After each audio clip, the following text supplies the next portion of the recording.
Boxing King Media in association with Boxer with me on Zoom, Dan Rafael. Dan, you've been a busy man the last few days. You've been popping up on my timeline, doing plenty of interviews amongst the YouTube channels, but ultimately we still have no further news. I just want to reflect on one of the tweets that you put out not too long ago, a few hours ago, where according to your sources, you were told that Dillian White has failed more than um, failed multiple Vada tests. What is the latest and what further detail can you provide us? I wish I had a lot more to give you on that, but my knowledge is that this was not just one specific test that he failed; that it was more than one. Now, obviously, that's not a good situation, but what it could mean, and this is not uncommon. I mean, we've dealt with this on a number of fighters that have had failed tests. And the way the VADA operates, I mean, whoever signed up for it, they can be tested pretty much any time. So it's not out of the realm of it's probably a good likelihood that, as an example, let's just say for the sake of argument that a collection person went to see Dillian White on Sunday, whatever week, they collected a sample and they send in the sample to the lab, and then before that sample is even returned, because it takes a couple of weeks to get the results back, 3 4 days later they went back and they tested them again, and then 6 days later they went and tested them again, and now all three of those tests are with the lab, and it takes time for them to come back, and when they come back they're all positive, and they're probably all positive because they're all related to the same consumption, or how whatever was taken or given, or in the body, it was all a positive test from that same exact situation. So yeah, it's three tests, but it would probably be from the same event in terms of when the substance was ingested, either in via a drink or capsule or injection or whatever. But it's all coming from the same thing. But it's still not a good thing. But yeah, Dillian White's got some slaining to do, as they say. We were made aware, obviously, Saturday, I think it was mid-morning here, UK time. When do you know when Eddie Hearn and Matchroom were made aware? Were they made aware on the same day? There are some rumors that people are suggesting they were made. David Hay did an interview and said that he knew a week before that Derek Chisora told David Hay that he was going to be fighting Anthony Joshua because Dillian White was going to fail a drug test. And I'm not sure how you link those two together or whether David had sarcasm there. But do you know when the initial results were given to Matchroom? I don't know when that actually occurred. I'm trying to run that information down in terms of when it was given out. But what I can say with pretty good certainty, just based on my experience of having written about these topics and seen when letters are sent and when things are disclosed, that if Matchroom Boxing put out their statement that the fight was canceled on Saturday morning, my time here in the United States, so what I guess early afternoon UK time, it wasn't as though they got the letter and half an hour later they canceled the fight. They must have had at least, let's say, a day's notice ahead of time to sort of deal with things a little bit.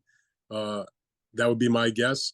And to Matchroom's credit, within reason, they were able to put out whatever they put out and call off the event. It's totally the opposite of what occurred when they dealt with a similar scenario when Connor Benn had his positive test, and it took them, many days, a long time relative to when they learned of the result to call off the fight. In this particular case, they did it, and I felt like in pretty short order, because again, they didn't just get the email from Vada disclosing the results of this positive test or tests that Dillian had taken, and then suddenly just automatically within a few minutes send out a notification saying that the fight was off. It took them a little bit of time to handle that, and I'm sure it was at least a day. Dan, with your experience, when Vada are in the hands of Vada, when they have a failed test, when they have a fighter that an adverse finding has been found, do they hold on to it for a period of time before notifying the promoter, or is it almost No, instant? I mean, it's not like instant. I mean, it takes them a couple of minutes to put it together. But if they get a test result back, whatever time of day or night or whenever it comes in, they go through their process. They put the letter together and they do their notification. And keep in mind, they don't only notify people when it's a positive test. They're sending out letters all the time when they get testing results back from athletes when they're negative. So for all the number of negative tests that come back, they're also sending those results to the teams. They just don't get publicized because that's the expectation, which is that you should come back with a negative test. So in my course of talking to different people who have awareness, at least of some of what's going on here, again, it's not going to be publicized because there was no positive test. But Noya Inoue's test has come back negative he's good after the fight with Stephen Fulton. Fulton's testing was negative for their fight, that sort of thing. But no, they are very timely. They get the result and they get it out to the people that they're supposed to get it out to. You alluded to there earlier on about how Matchroom, you applauded Matchroom for canceling that particular fight immediately and sent out the communication out, and it was different to what they did with Conor Benn. Why the difference from your understanding? That's a good question. I don't really know what went into Matchroom's decision to pretty much cancel Joshua versus White immediately, whereas it took them a while to cancel the Conor Benn Chris Eubank fight. They were similar from the standpoint they were both pay-per-views, both have obviously a lot of money at stake given the tickets that had been sold and the broadcasting situation. So maybe they just learned a lesson that there was really no way to keep it on, and they just did what they had to do. So, everybody's supportive of drug testing until it impacts your show sometimes, and you realize the hit you take. But look, unfortunately that's part of the business. You have to do things the right way, and whatever the reason was, I mean, I'm glad that Matchroom did what they did, but it's not like they could have kept the show on. I don't believe. I mean, with a failed test, it was going to come out, I'm sure, at some point, even if Matchroom wasn't the one to disclose it, and that's what happens.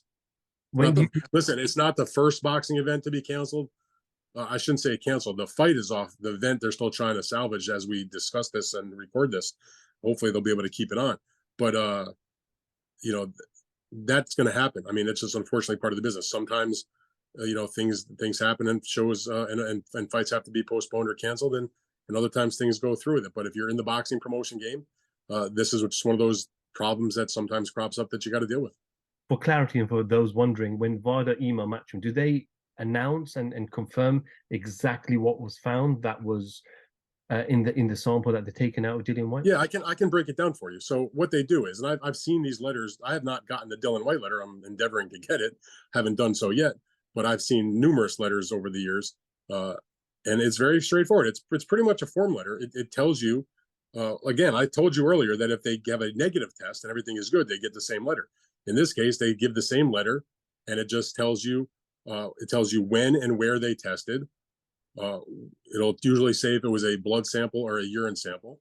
It will tell you that it was tested for, that this particular substance was in the screening, and it was an adverse finding.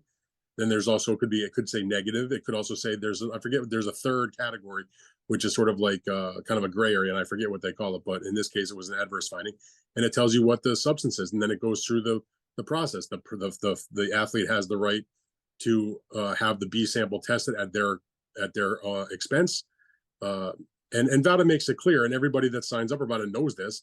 Vada is not in the business of doling out a punishment. They're in the business of doing two things: collecting the sample and having it tested, and then reporting what the results are to their clients. And that's exactly what they did. They got a sample back that was positive, or multiple samples back that were positive from Dillian White, and then they reported those results to the proper people that they needed to report them to. Period. End of story. And yes, they do say what the sample contained, whether it was one substance, two substances, three substances, whatever it was positive for that's on the ban list. They let them know what it was. Dan, it's currently just approaching 10 past 8 p.m. on the 7th of August. So just as a time frame, so that people know this interview was at a particular time, but there hasn't been any communication from Matchroom yet in terms of an opponent for Anthony Joshua. A lot of fighters throwing their names, a lot of heavyweights on the card. Also, a major stumbling block that could be is the pay-per-view. They're paying Joshua a lot of money because it's a pay-per-view fight. So if it's not pay-per-view, does Joshua have to take a pay cut? What is that pay cut, and what does that look like? Well, I'm certainly not Anthony Joshua's accountant. He doesn't confide his personal business dealings to me. But my understanding is that, yes, Matchroom is trying to keep the show on, but it's not just that. It's not as easy as just saying, okay, we'll get a new opponent and we'll pay him X, Y, Z, and everything is hunky dory. Because in the UK, it's a pay-per-view. And, in my opinion, Dillian White as a pay-per-view was already a little bit of a stretch, even though it was okay.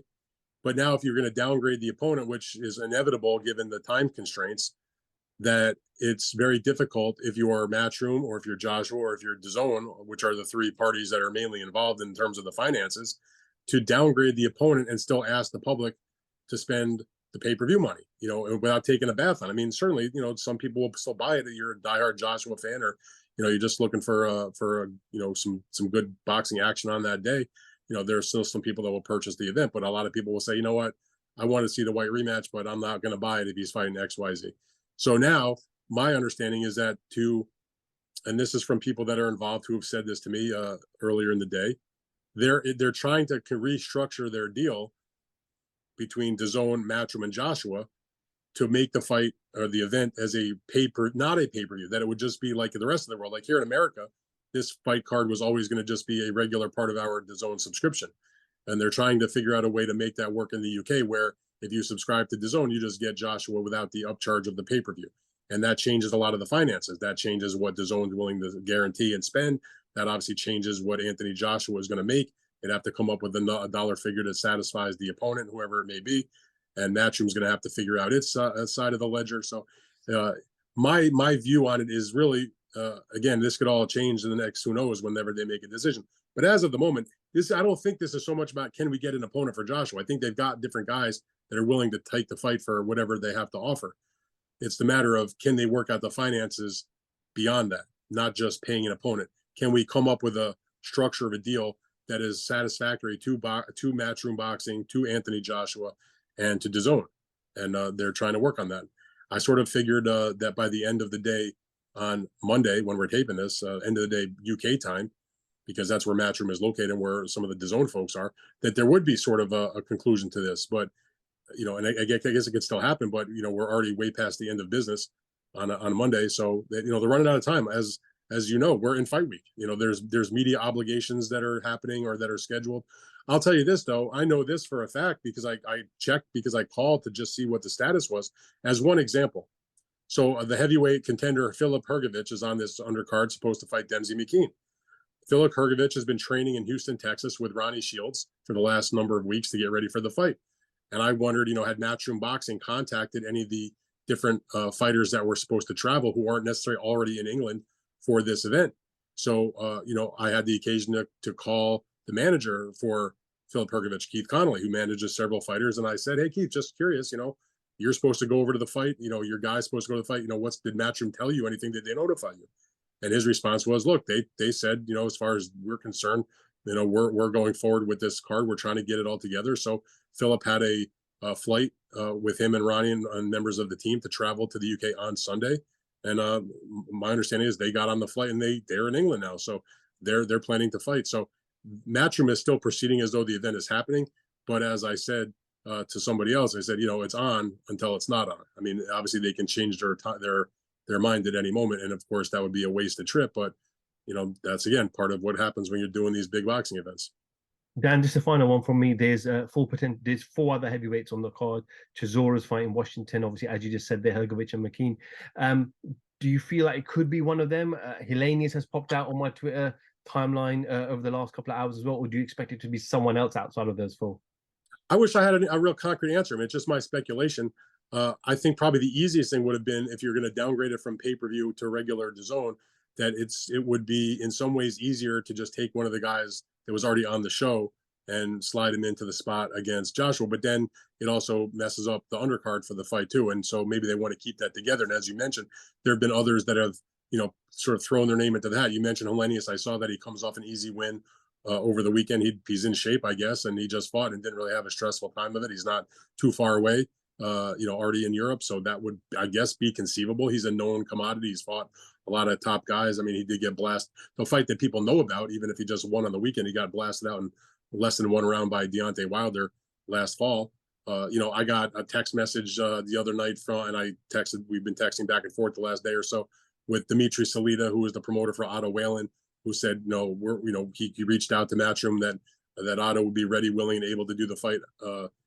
That would be a perfectly acceptable fight. The response that Dimitri said to me, I asked, well, did they get back to you? What did they have to say? He said he didn't think that Joshua or his people wanted to fight a southpaw, which is understandable. I mean, why would you mess around with a top contender on less than a week's notice, and all of a sudden, after doing your 8 weeks of training or however long Anthony's been training, to now switch from a right-handed fighter to a left-handed fighter, particularly with so much on the line for him, given that we all know that this particular spot is supposed to be, let's, get a win, let's look good, let's continue our learning curve with our new trainer, Derek James, And oh, by the way, let's make sure we don't get hurt or cut or lose, so we can go into the next fight, in the next several months, end of this year, early next year, in a monster fight for huge money in Saudi Arabia against Deontay Wilder. So they're not looking to take that gamble against a guy that's going to make them switch up the stances. So there's heavyweights out there, but I think it definitely lessens the burden on everybody involved if now they don't have to present this as a pay-per-view in the UK.